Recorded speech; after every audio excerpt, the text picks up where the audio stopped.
You're about to hear Joe Biden say something that's either downright embarrassing or downright terrifying. You decide for yourself. Let's roll the clip.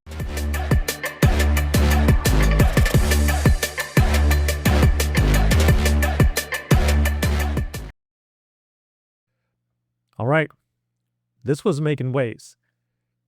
Biden just gave a speech that's either hilariously terrifying or maybe both. He's out here bragging that he still is negotiating with world leaders during retirement. We didn't ask for it. In fact, no one did. But Joe Biden is back. The former president spoke at a human resource management convention this week and appears to be suffering under the delusion that he's still the president. President Biden said he's keeping busy in his retirement by still negotiating with world leaders. How can you just walk away? I'm not, you don't see me out there publicly doing a lot of this. They ask to see me and I see them. I mean, seriously, the man isn't president anymore. Yet he's claiming world leaders are still asking to see him. Either he's completely out of touch or someone forgot to remind him what year it is. And it doesn't stop there. He also is saying he's working like hell on a 500-page memoir. Yes, 500-page. He's calling it his work now. Leaders are suffering from insomnia and need a chat with Biden to fall asleep.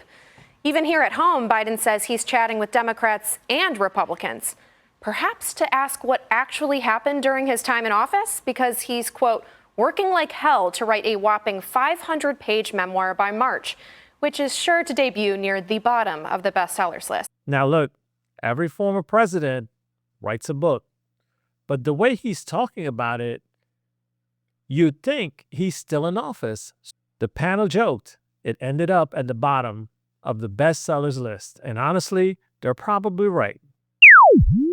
That foreign leaders are calling Joe Biden for advice when members of his own party don't want anything to do with him. Take a look at what Kamala Harris posted this past Independence Day weekend. Okay. Notably, in the original shot, Joe and Jill Biden were right next to them. This is the cropped image, intentionally left out. Wow, there's some symbolism there, because that's exactly what happened with Joe Biden in July of 2024, 1 year ago, where we had a party that was talking about saving democracy. So what did they do? Their own party actually ousted a sitting president to install another candidate without one vote from any Democrats or the general public in general. Here's the moment everyone's talking about.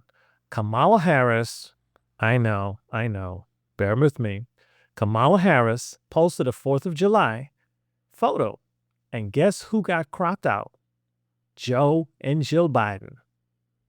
That's not a mistake. That's political symbolism. When your own vice president is erasing you from her photos, yeah, something's going on inside the Democratic Party. The panel says it straight up. They think Democrats are trying to swap Biden out behind every scene without even asking voters.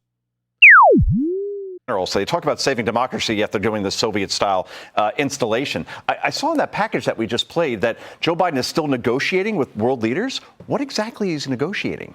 And is that proper for a former president to be doing, to be going behind the back of the sitting president now at this point? Either way, there needs to be accountability around this. If an auto pen, and we don't even know who was running the auto pen, was signing all these executive orders and running the country, we didn't know who was running the country, because, again, that's not democracy. That is a shadow government, and we need answers and accountability. But I have a feeling the American people are going to be disappointed, because nothing ever happens in these situations in the end. There's never any accountability.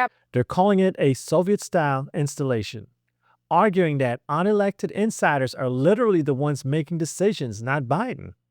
Now, look, I'm not diving headfirst into the conspiracy land, but let's be honest.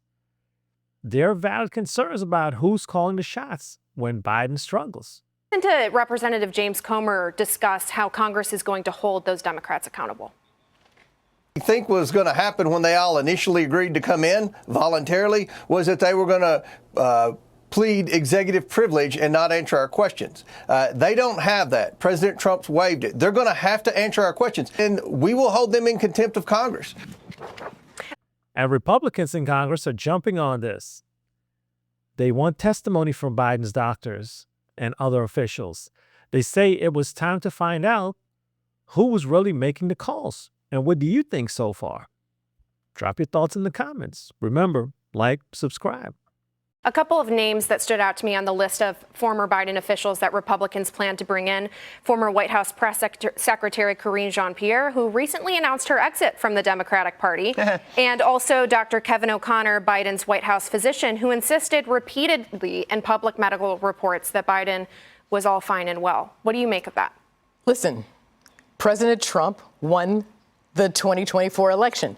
President Biden is now the former president. So let's move forward. Why is Congress wasting money on doing these investigations on what Trump won? Let's move on. President Trump is running the country, how he sees best for Americans. So why are we wasting time on all of this? And by the way, as far as that crop photo is concerned, the former vice president was making a comment about her husband, she and her husband sharing the holiday together. And so that's why she cropped them out. And quite frankly, if we had a 4-shot right now, I'm cutting all y'all fools out. That'd be me. Now, here's where I'm going to step in. Some of the panelists are saying we should just move on and focus on current events like Trump's agenda. Well, pause. When this was happening, they didn't let Trump go. They kept going on and on and on, whether it was right or wrong. So now that, again, somebody else is doing this, why should it matter? Right? When you guys do it, it's okay. You know, these political parties right now, they're acting literally like little kids on the playground. You know, oh, Timmy took my ball. Man, I don't like this. But then when you take Timmy's ball, it's okay. It's all fair and game. It amazes me that we're grown adults acting this way. But let that sink in for a minute. This isn't about retaliating the 2020. It's about basic accountability. Who's steering the ship? Who was in charge during those 4 years? At the end of the day, it's simple. We all deserve to know who's actually running this country, whether it's Biden, his staff, or someone else entirely different. If they can hide it from us once, what makes you think they won't try to do it again? If you're tired of the spin and just want the truth, subscribe now. Drop your comments. Do you think Biden is still running things, or was someone else pulling the strings? Until next time, please remember to stay informed and engaged, and please be safe. See you on the next one.